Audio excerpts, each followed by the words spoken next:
Hey, we just want to welcome you to the 2021 Fulton Church Deer Expo. Obviously, this year with the COVID-19, we are going to do a virtual expo throughout. Hopefully, you've been able to catch one of the other seminars that have already been recorded. You are now attending the Tell Your Whitetail Story, and we're going to actually allow a little twist to that this year. But we have some good friends here this year that are going to come in and tell you a little bit about their hunts in 2020 season. But first of all, I just want to thank you for taking the time to attend the Fulton Church Expo. Hopefully you get registered for one of the 3 door prizes that will be available and get that done, and we can have your name on file, introduce you, or invite you back for the 2022 Deer Expo, which will hopefully be live and in person and bigger and better yet. So thanks again for attending. And today I'm just going to start out. I have 2 good friends here with me today that I've gotten to know over the last few years that are huge whitetail hunters. And I would like to start out with one of them. Actually, both of them are going to come up. It's a father-son duo, and they're up Stoughton. And Dane, I believe you're from Verona area, right? Is it? Cambridge. Cambridge now. You're moving around on me. Okay, all right. He is a nurse anyways and does a lot of hunting and fishing. And I'm going to invite both of those guys in right now to do their segments. So, How you doing? My name is Guy Schultz. I'm from Stoughton. Been in the Stoughton area for 29 years now, and hunt a bunch of different places in Dane County and in Rock County. And this is my son. I'll let you introduce him. We're going to just tell you a story of one of our favorite bow hunts we had together. Yep, so my name's Dane. So this hunt that we're talking about kind of takes place over a buddy of mine's got a big piece of property out towards Mount Horeb. It was from the 2019 season, and actually this buck showed up on October, I think like 20th or 21st was the first time my buddy actually was sitting in the tree stand up above him. And kind of how this plays out is there's two big hills. There's a big woods over here, and then there's another big chunk of property over here. And we kind of have the tree line that connects the two, and then there's a big ravine. So kind of what the buck had been doing, my buddy had been sitting, we have a tree stand on top of the one hill over here that kind of overlooks this whole other big bedding area that's across the road, and there's a road that kind of splits the middle of the ravine. And the does kind of bed over here. They come across, there's a big bean field in the bottom that they had been bedding in, and then they would kind of go back and forth. And normally the year before, when that property was corn, they would file up the tree line to us and walk by our tree stand, so we didn't have an issue as far as like needing to move or anything. But this year, this buck came across with does. My buddy saw him on the 21st, came across in the morning with a bunch of does, fed, came back over. And then the next evening, he wasn't able to hunt, and we actually got a trail camera picture of him, daylight walking right by that creek bottom where it comes down there. And then guessing he went back across the road and everything like that. But then the following morning, my buddy wasn't able to hunt, but I was, and I saw him do the same exact thing. He walked the bottom path with the does, and then they walked right back across and they bedded up for the day. So after seeing that that would be the 3rd time of him doing that, went back home, grabbed him after he was done with his morning stand. We cut a bunch of, I think they were maple trees, just a bunch of limbs and everything.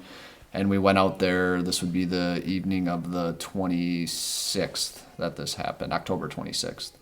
And we drug a bunch of pine tree branches. We kind of brushed myself in and kind of got ready. We were set up at about noon, and these deer hadn't been crossing the road till about half hour before dark, if that. So we kind of got set up and waited for a while. And as that kind of sit progressed, so I sat down in the bottom here where we built the ground blind. There's a tree line with a creek that splits the 2 bean fields, the one that's right next to the road. And so I was sitting right in the corner of the bean field where they cross the creek bottom there. There's a giant trail. It's pretty obvious where they cross. And then he was actually sitting up in the stand that we had been sitting in just to kind of let me know, because I could only see about 30 yards or 30-degree angle for both ways. And then as the sit kind of progressed, he was sitting up on top of the hill. He was texting me like throughout the night. A lot of these deer actually right next to across the road where they were coming from would stage up in this guy's driveway. He has like a couple willow trees that they would all kind of play around in. And I'm only sitting the driveway's about 70, 80 yards to that'd be, I think that's To your east. To my east. Yep. And to my east, and then they would kind of stage up there, come up into the woods, and then cross the road by us. And luckily that night in October, we had an east wind. It was the only east wind for like the next week, I think, or so.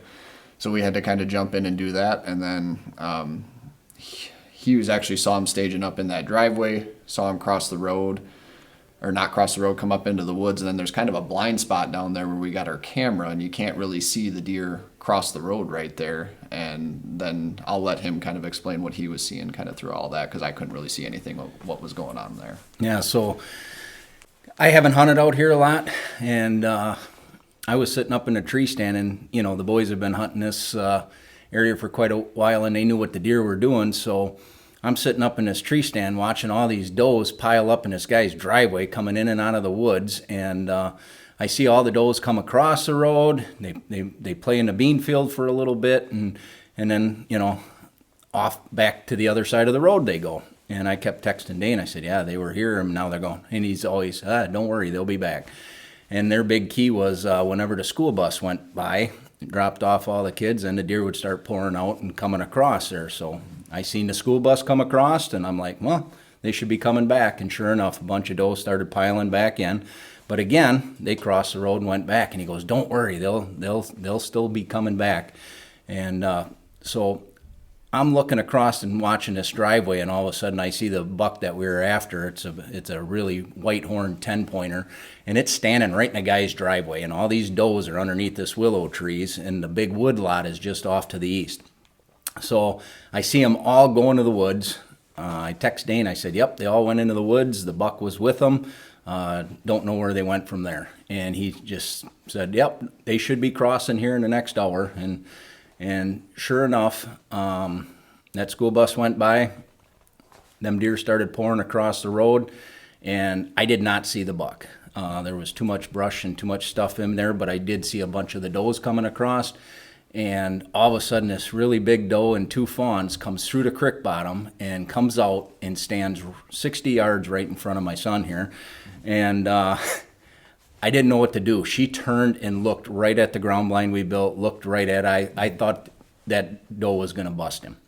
So I just grabbed my grunt call real quick. I gave a grunt, and that doe looked up at me, and I was like, oh boy, what's going to happen now? I didn't know the buck was down in the creek bottom. So all of a sudden, this buck come charging right out of the creek bottom and spooks the doe, thank God, to the east, and comes charging up there. And I thought we were done, because I thought that buck was just going to follow that doe and two fawn and go straight away from Dane. Mm-hmm. So I'm sitting there, and I'm watching this buck, and all of a sudden he went out of rut mode and he went into feeding mode, and he started feeding. Put his head down, and he fed for just a little bit, and then all of a sudden he just turned and started walking towards Dane. And then I'll let him take over from there. So yeah, it's kind of, I'm looking at it through like my little window of the ground blind there. The doe came across, he grunted, looked up at her. He charged up out of the creek bottom thinking there was another buck, spooked the does away from me. And then he, like he said, he just kind of put his head down, ate some of the beans, and then he fed right up, because I'm sitting right as they couldn't plant a little area of the corner of the beans because it was too wet. So there was a nice little divider of like tall grass and the short beans. So he walked right along that grass edge, because he didn't want to go into that taller, thick stuff, and wrapped right around the corner, and he walked by me. I had him at 5 steps on the ground. I stopped him quick. I just kind of gave him a little, hey, and then he kind of freaked out a little bit because he was right there. I shot, knew I hit him good. My arrow didn't go all the way through, but he kind of, again, I can only see about that far. He sprinted up the hill towards my dad, but then he made a big loop back in front of me, crossed into the creek bottom, and then I can't see after he gets into that tree line and into the next field. So that next bean field where he crosses is only about 40, 50 yards wide until he gets to the road and gets to the other side of the road. So I kind of just sat there for about 10 minutes. I walked up the hill, and he said he saw him fall, and the rest is kind of history on that. So yeah, no, it was kind of a neat hunt from my perspective. I was up the hill 125 yards, and I'm watching this all progress, and this buck just keeps getting closer and closer. And pretty soon it just turned, and I could tell when he made the little grunt to stop the deer, and that deer stopped right dead in front of him. Broadside shot, and I'm sitting up there, and we shoot luminox off of our arrow, so you can see the arrow, it lights up. And when that luminox came flying out of that little ground blind and hit that deer, it was just unbelievable. And like he said, that deer whirled around, came up towards me, spun back around, and I got to watch the whole thing. And and the arrow stayed in them, so I could see the Luminac all the way, and it crossed the creek and headed towards the road, and it turned up back east and fell over. And it was one of the funnest hunts I've ever been involved with, because when you put a plan together, you guys all know it never works out, does it? Well, this one did, and it was a blast and a lot of fun. And I got to do it with my son, so it was one of the best hunts I've ever had. All right, hopefully you guys enjoyed that first whitetail story there, but I want to kind of put a little bit of a twist to that. Is anybody that attended last year's Deer Expo, remember our keynote speaker was Andy Lickel, and his main seminar at the dinner was all about hunting close to your truck. And don't worry about if you don't have 150 acres to hunt from. It's okay to hunt 50 yards from the road. As Dane and Guy were just talking about, that hunt, they actually had to wait for a school bus to cross to allow the deer to get into their area where they were hunting at.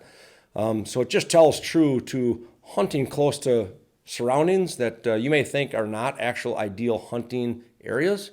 Sometimes they're some of the best elements to hunt in. So that's a great story. They actually have another hunt from that same property, I believe, right, guys? I'd like to have them come right back up and tell you one more quick story about another successful hunt with improvising, with some failure of equipment that actually went right into leading into a successful hunt as well, too. So phase 2 coming from the same two guys, so hold tight. All right, so yeah, as Billy mentioned, this next hunt actually took place with me and my buddy who, his cousins owned the property, but he couldn't be here today because he had to work. The hunt from that we told earlier took place in the 2019 season. This hunt takes place in the 2018 season, kind of around the same time frame, that late October. We were actually sitting up on top of the hill, as I kind of explained in the deep ravine, up on top of the hill into the stand. And we were sitting there most of October, seeing a lot of deer and everything. The whole field was actually corn this year instead of beans like the previous story. And about, I think it was October 28th or 29th, I was sitting there for an afternoon hunt. The farmer came by with the combine and they were going to start cutting the corn, and I was just kind of staying up into the stand in case he kicked a deer to me or anything like that, because they usually, when they get kicked out of there, run up the tree line right past that stand. So he made one combine swipe around the whole thing, and then he was coming back down the middle of the cornfield, and the combine broke down about halfway. It was a big clunk and clatter, and he just kind of gets out of the combine. He's like 86 years old, just cussing the thing out.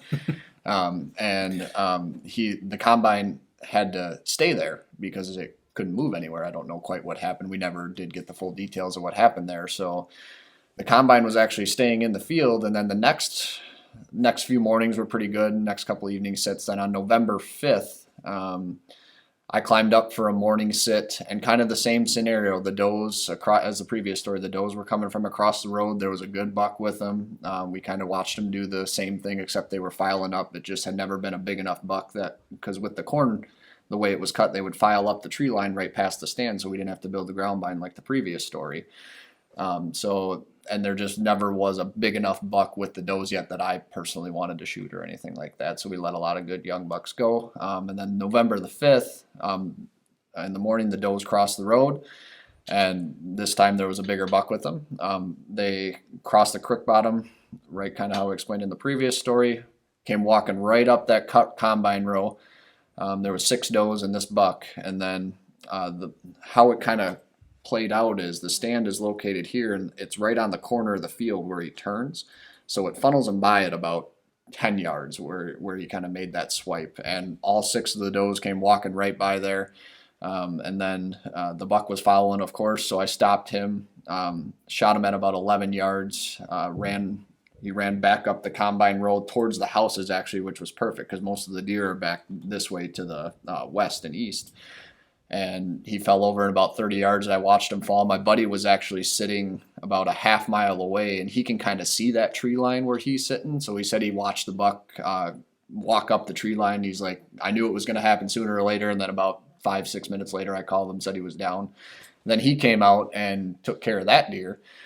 And then we were like kind of game planning for where for him to sit and everything like that. And kind of backing up a little bit, my buck ended up being a nice 19-inch spread 8-pointer. It had 2 little kind of devil points out the front. And then so going back to it, we were game planning with him. I'm like, you may as well just sit kind of the same stand that I was, because that's where all the deer activity's been for the most part. Because he was sitting that morning, only seen a couple of does, no bucks or anything like that. So he jumped back into the stand, and then where this stand is on top here, there's kind of a little woods that falls off the back end, and I sat on the back side of that woods on a fence crossing because we were thinking about killing a couple does as well, and we both had another few days off, so we may as well keep going at it. So I went and set up back there, and then he got set up about 2:30, 3 o'clock, and then he texted me. He's like, the doe's crossing, there's a big buck in the bottom. He didn't actually know which one it was, so this buck he ends up shooting, we had velvet pictures, trail camera pictures all through July, August, September. And then about early October, he kind of disappeared. And we didn't know if he got shot or what happened. And then all of a sudden that buck came up out of the creek bottom. He's like, holy cow, this buck had been disappeared for about 3 weeks. And he was following the does, did the same exact thing, because after I shot my buck, the does kind of got scared and went back down the hill and across the road. To bed up in that big wood lot across the road. And then sure enough, he came following them back right out. Again, same thing, kind of came around the corner of where the cut corn was. He shot him. And it only his actually turned towards him and ran back down the hill, and it was dying down the hill, and he saw it roll down. It died at the kind of the bottom right before the creek bottom there. And then, his ended up being about 140. I think it scored like 142 as a 10-pointer, and we ended up shooting both those deer out of the same stand. And what we found out was after we brought them both back and were skinning them and everything, my buddy's buck actually, he had a antler piercing through his shoulder, and it was kind of worn down, and like he hadn't been moving it a whole lot, kind of atrophied and everything like that. And then there ended up being like a couple huge like pus sacks in there too. So he must have gotten in a fight with the deer and was laying low for a while. And then all of a sudden, 3.5 weeks later, because that was the buck my buddy was targeting for the year. And so we were fortunate enough to have him come back with the does and everything like that. So that was another crazy story, and it's off the same property as that one as the ground bride hunt. So that's 3 unbelievable deer, almost once in a lifetime deer for a lot of people, and in a matter of a 2-year period. So. Yeah, and these guys to pull that off, same stand, same property, same everything, same day. Yep. One in the morning and one in the evening to pull that hunt off, and just to have that happen and have the combine break down and combine make was the still funnel sitting in the and field when we shot both those deer too. And again, this place, like Billy was saying, this place is literally 60 yards off the road. Yeah, we're not running far. And wide open, and there's a woods up on top and stuff, but there's a farm over there and a farm on the other side, and it's just a tree line and a couple of wood lots, and the road divides it. Mm-hmm. So a couple of spectacular hunts we had, or they had out there, and I got to be a part of. So it was a great story. Hey, that's story number 2 from Dana and Guy, and I'm gonna have Guy kind of close out this segment with one more quick story. Talking about improvising. 2 years ago, we started with improvise your hunt. Things you have to do to actually make that hunt successful with what you didn't plan on, but you are improvising at the last minute. Guy has a perfect example of that this year that I really want him to share, because it involves what you think was going to be the hunt, how you were going to hopefully kill a deer, to how you have to do it to make it successful. So, Guy, if you can come back up here, give us, he's busy in the back room now showing pictures of his big buck here. But I haven't paid up yet, but I owe him lunch on this buck, because we usually hunt this property during gun season, and they hunt it during bow season. And we've been seeing these deer on camera, and we had a little wager on how big this deer was. I thought it was over 20-inch spread. Guy said he thought it was just under 20-inch spread. So we bet lunch on it, which I got to pay up on. And so I said, well, there's only one way to decide this. But you really don't know. There was one bigger buck. I needed him to shoot one to get it out of the way so I could shoot the bigger one during gun season. But no, I just kidding. That really wasn't the case. But so he shot this buck anyhow, and it ended up being, what was it, Guy? 19 and change, 19 and a half inch spread. So he won on the under over on the 20. So I owe him lunch on that. But a great story real quick that he's going to give you from successful bow hunting this last year. So thank you. All right. So this year, there's just story after story. I mean, this is what we do all summer and all fall. So my son Dane and Ben, the two that got the double out of the same stand on the same day, they've already shot 155-inch and 154-inch deer this year. So pressure's on. I got to get something done. Billy has been gracious to let me hunt this piece of property over here just south of Fulton. for the last, this will be my third year, and I haven't shot a deer off of it yet. So we had 3 really nice deer this year on camera, 2 really big world-class sized deer, and but they didn't live on the farm. They were kind of ghosts. They'd show up for a little while and disappear for a little while and show up. And so the deer that I shot this year was on camera quite a bit. I probably had 20, 30 pictures of them. Really beautiful 9-pointer. Like Billy said, he thought he was over 20. He does look like he's over 20, but Probably 21. yeah, he ended up being 19 3/4. But so I'm up to bat. I'm the last one with the bow tag, and I got to find a way to try to get a shot at this deer. So I kind of come up with a game plan in my head that I got to get close to the bedding area. So I decide to get up at 3:30 in the morning, try to get out there by 4 o'clock, and try to sneak down into the bedding area. And so that's what I did. I got up early. I made my way down the tree line. I had to get down into this hill, down into a place where we plant these, we call it the secluded food plot. It's right along the river, and it's right outside of the bedding area. So I'm sneaking down this wood lot on the fence line, and I don't know, 9, 10 steps in, I spook a deer. And I'm thinking, oh, I'm already busted. But we do have cell cameras now. I did end up seeing that deer. It was a little fork horn on the camera prior to going down there, so I figured it was that deer.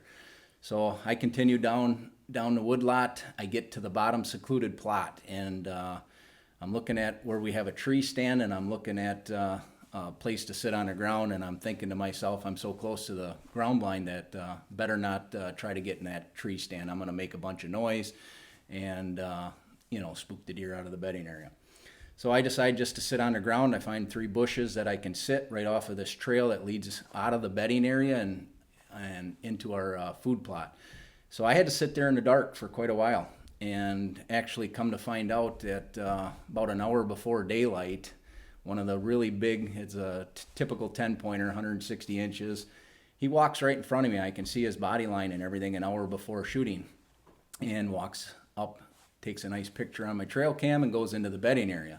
So I didn't know that was that deer at the time, and I didn't know the other deer was in there at that time. But anyways, about 5:50 in the morning, I start hearing some commotion in the bedding area, and all I can hear is antlers raking a tree.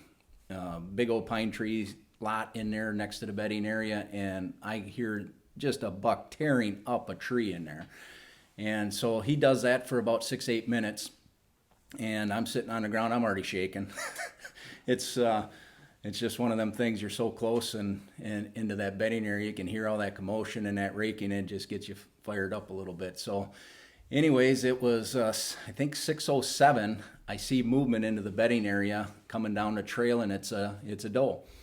And I see this doe, and she comes walking by at 7 yards, and then closer and closer. She comes out to the bedding area. She was at 5 steps. And behind that, all I hear is grunting. Here comes something. I don't know which buck it is yet or anything like that, but he was just grunting and following that doe. So I'm sitting there. I sit up straight. I get the bow ready, and he comes by the same trail the doe's taken, and he's at 7 yards. He gets behind a bush. I pull back, and he's at 6, 7 steps at that point. He looks and turns and looks right at me. Right there, I didn't know what I was going to do because I had a bush between me and the buck. So anyways, for whatever reason, it was just breaking day. It was just a couple minutes past shooting light here, and that buck just couldn't make me out. I had the wind in my favor, and he took 3 more steps forward, got to just the edge of the bush, and he started doing the head bob on me and starting to look at me. And he turned towards me, and he's quartering to just a little bit, and I put the pin on the front shoulder, and I let it fly. And I'm just like, this just didn't happen. I couldn't believe it. So anyways, I heard it smack the deer. I just sat there, and I actually literally sat there for an hour and a half, and I didn't make a phone call. I didn't text. I didn't do anything. I just couldn't believe that just happened. So at 7:30, I call my son, call Ben, and I walk back up that same trail, and they meet me at the farm. We head down. I kind of just told the story that I just did to them, And Ben goes, we just got to get this deer. And he walks out there. He said, you shot him right here? Yep, 5 steps. And there was blood and hair everywhere. And so he turns around. We start trailing the deer, and we find a bunch more blood and everything. And we look up, and the deer is laying 40 yards into that secluded food plot, dead. So, yeah, he didn't go anywhere. And, again, one of them crazy hunts. You don't think it's going to work out, but once in a while it does. So, thanks a lot. All right, well, you've heard a couple of whitetail stories. I told you we had a little bit of a twist that we were going to do this year. So I kind of look at Wes as being the president of the Deer Expo of Fulton Church. So I'm going to call him the first lady of the Deer Expo, which would be Bev Millar. And we're going to allow her to make a little twist to the Deer Expo. But as you know, Bev and Wes are avid hunters and hunt all over the world. And have a basement that could only be, can't even explain it. But Bev got to go on a hunt this year, and we're going to allow her to tell you a little bit about that. So up next is the First Lady, Bev Millar. Hi, my name is Bev Millar, and I am a one-and-done elk hunter. I really want to thank Billy for being willing and gracious enough to allow a 63-year-old woman to talk about her elk hunting experience in Colorado this year. Even though clearly this is a deer hunting seminar, so thanks, Billy, and thanks for all of you to be willing to listen. Growing up, I didn't know anything about hunting, nothing at all. The only thing I knew was that once a year, a bunch of guys go in the woods to do I don't know what. I didn't to maybe find a deer to shoot. I didn't know anything about guns, ammo, hunting tactics, nothing. And for goodness sake, what do you do if you do get one? I had no idea whatsoever. I was completely lost about that. And it made absolutely no sense to me. But then in college, I met my husband, Wes, and he obviously was a big hunter. And I was really starting to like him. So I figured I had better start learning something if we were ever going to have any kind of special relationship about this hunting stuff that he loves so much. So I told him very simply and very clearly, I will go with you, but I am not going to shoot anything. I am not going to shoot Bambi. I'm certainly not going to shoot Bambi's mother. And Bambi's dad, what would I ever do with that? But I'll go with you. Well, I really dug my heels in, and then out of the blue, all of a sudden, he did something incredibly special.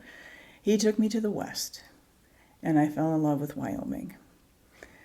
I even love the wind and the rattlesnakes and the blinding snowstorms.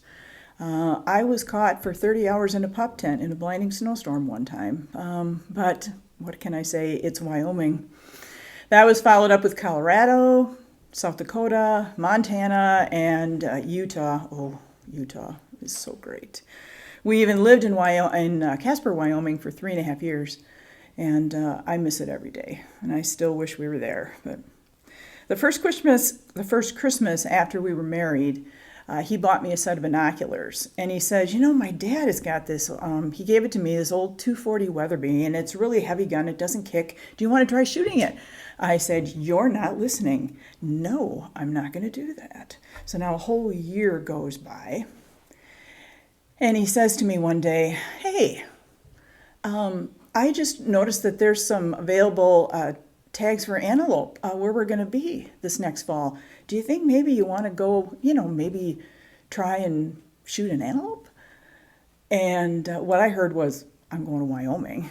The second part was an antelope. I hadn't thought about that. Well, they're kind of ugly little goat things. Well, I don't know. Maybe. Well, long story short, we went, I shot, and now I was a hunter. And yes, I do. I shoot deer. I shot lots of deer. We went on lots of hunting trips after that with our kids, with each other, with our extended family, with friends, and most of the time we had some pretty good memories. It's not easy to, sleep on the ground at night and run around outside in the hot or the cold and then all be happy by the time you get done. But we've had some pretty good memories, I have to say.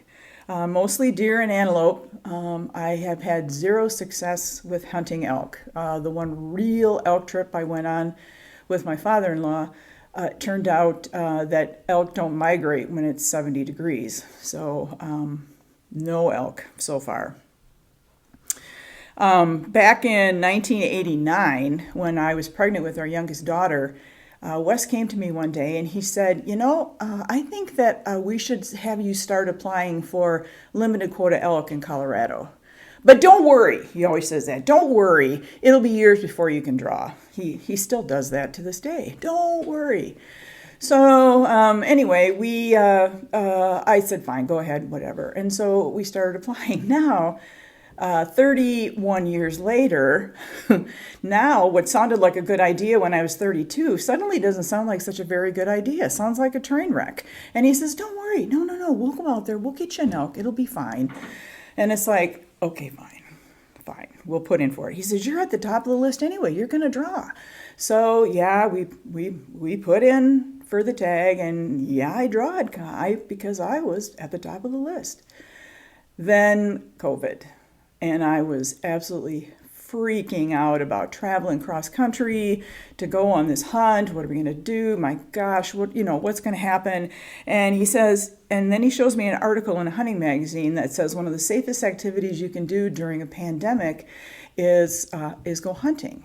So we packed up all the safety gear, the masks, the gloves, the hand sanitizer. I had our own personal hand washing station, and we traveled cross country to northwest Colorado to coveted Area 201 for early season elk. We stayed in the little dinky town of Maybell, Colorado, in the Victory Hotel. Which was built in 1892 and had 8 little tiny bedrooms upstairs. But we made it work. They were dinky, but the people were nice and we had great memories. And the best part was there weren't a lot of people around, so I didn't have to worry about that so much. So last October, in the early part of Colorado, the weather was just gorgeous. Beautiful, beautiful, sunny days. And though it was cold the morning of October 1st, opening day, we left super early and we drove up to Middle Mountain, which is so far up in the northwest corner of Colorado that I could look into Utah and Wyoming at the same time, seeing hunters moving around over there.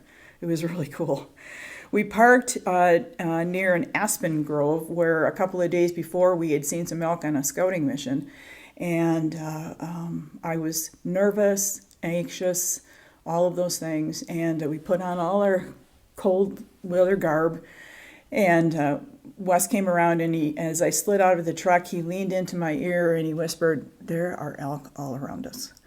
And I started to get a little excited, and then in that early first light, I looked down on the trail, and it was completely covered in elk tracks. And then I got really excited. What I didn't know at that very moment was I had no idea that I was about to experience the most incredible display of God's creation that I could have ever imagined. We took a few steps down that trail, and then I heard it, that glorious sound of an elk bugle. Now, I've heard elk bugle lots of times before, but something about this one was different. It was very, very close. It was echoed by another and another and another. And suddenly, from every direction, 360 degrees around us, we were surrounded by a chorus of that incredible sound, one right on top of another, staggeringly beautiful. Oh. We walked up the trail, listening as we went, about 250 yards. And when we got to the top of the ridge, what I saw just about knocked my socks off. We looked across the draw to the facing ridge, and right into 5 6-point bulls all bugling at each other. Now the adrenaline is pumping. Now my favorite part about hunting, no, I take that back. My second favorite part about hunting is glassing. My first favorite part is not to be cold. But anyway, we I have to give a nod to my brother-in-law, Bob, because early on in my early days of hunting, he had to carry that big, heavy gun for me. And we would sit on knobs, and he would glass, and I learned so much from him. He was constantly moving, constantly looking. And he always said to me, Bev, make sure you have the best pair of binoculars that you can afford. Well, I had my binoculars up looking at these elk, I have to tell you that. That's for sure. There was this brand new, newly fallen aspen log right in front of us, and the two of us crawled over it and sat down on it, and we set up the shooting sticks and the rifle so that we were ready. Across the way, we saw the one that was, of course, the furthest away, he was a monster. He was just a monster. And I had the scope on him at one point, but he never really gave us a shot. We had to start glassing the other ones for sure. What I hadn't mentioned yet, though, was that there was a sixth bull on our side of the ridge, and I don't believe that I have ever been this close to an elk in the wild in my life. We never saw him. He was just a few feet below us. We wanted to go find him, but we were afraid we'd tip our hand, so we didn't go look, but he never shut up. He constantly just bugled. And we could hear him walking on the rocks right below us. And when he would get done bugling, I could hear him draw breath. It was just so amazing. It was just absolutely amazing. So we looked them all over as we sat there on that log. And there were a couple that looked like teenagers. They were small bulls, small-bodied bulls. And I was really hoping that if I did get a chance at an elk, that I could find one that looked a little bit more mature. And Wes pointed me to one, and we looked him over real well. I was really hoping I could get one that had white tips, and he looked pretty wide, and he had white tips. So, we got ready to shoot. Now, my biggest fear at 63 is that I would find it, shoot it, hit it, wound it, and I wouldn't be able to get it. And I was just petrified about that. But I did have great confidence in the gun. And for those of you that care that are watching, I was shooting Wes's Sacco 300 Winchester short mag, and then the loads were 200 grain Nosler Accubons. And he had it sighted in for 600 yards.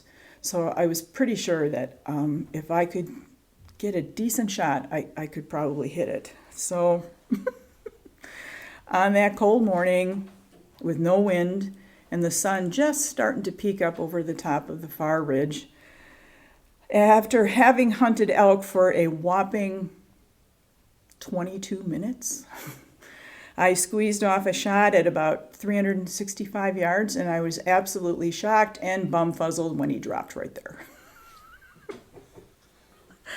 All the bugling stopped after that. And if you ever go elk hunting with a woman, be prepared, because the next thing that happens is I cried. So, just so you know. They say that the best two times for an elk hunter is when you shoot it, when you get it on the ground, and then when you get it in the truck. And I'm here to tell you that that is the gospel truth. What we thought was going to be a pretty easy takeout, we've done this before. We winch it down to the bottom of the draw, drive the truck around. We'll have that big thing in the truck, 4 or 5 hours, no problem. Well, that was a pipe dream, because the bottom of the draw was completely covered in aspen timber, and that wasn't going to happen. So, long story short, it was 27 hours, 10 pack-out trips, and the kindness of some incredible nice hunters who had stopped about 11 o'clock and talked to me, came back at 4:45 because they knew we were still back there because they hadn't seen our tire tracks leaving. They came back, walked down to the bottom of the hill, and carried out both hindquarters for us. If they hadn't done that, I don't know, maybe Wes and I would have had to build a house, because I don't know if we'd ever still be out of there. I'm not sure. I have been a very lucky hunter. I owe that to my awesome family and my great husband, who was just so patient with me, who helped me and worked really hard and planned for so many years so that I could go to these great places to hunt. I learned a few things along the way. Most importantly, have a good truck with good tires. Have a partner you trust, some good binoculars, those really good binoculars, a good gun, plan well, know where you are on the map and not on the road map. You got to know where you are on the topo map. Always walk down. That's what they told me. They'll find me at the bottom. Don't walk out. And be willing to stop and help hunters if you can. Everybody always asks me when I'm going elk hunting again, and I have to say that if I did that, I don't think I would ever be able to recreate that incredible experience. Again, it would be very anticlimactic. But I do cherish the time I had with my husband, and for this great gift that God had given me. I would never expect to have that experience again. So the truth is, I am a one and done elk hunter. However, there is something extremely euphoric about the smell of gunpowder. All right, well, if you didn't know Bev Millar, you now know that she is a great storyteller. She tells a lot of stories in church, and I knew that was going to be an exciting story. If that didn't get you excited about hunting, nothing will. You should probably check your pulse at the door. But thank you to Bev for telling us her elk story. Special thanks to Guy and Dane for coming down and taking some time out of their day to tell us their stories about some whitetail hunting success in Wisconsin. Hopefully you enjoy the 2021 Fulton Church Deer Expo. And don't forget to get registered for one of the 3 prizes. Get your name attached to one of those that you'd like to win. And we look forward to seeing you back live in 2022 right back here at Fulton Church. So thank you again for attending.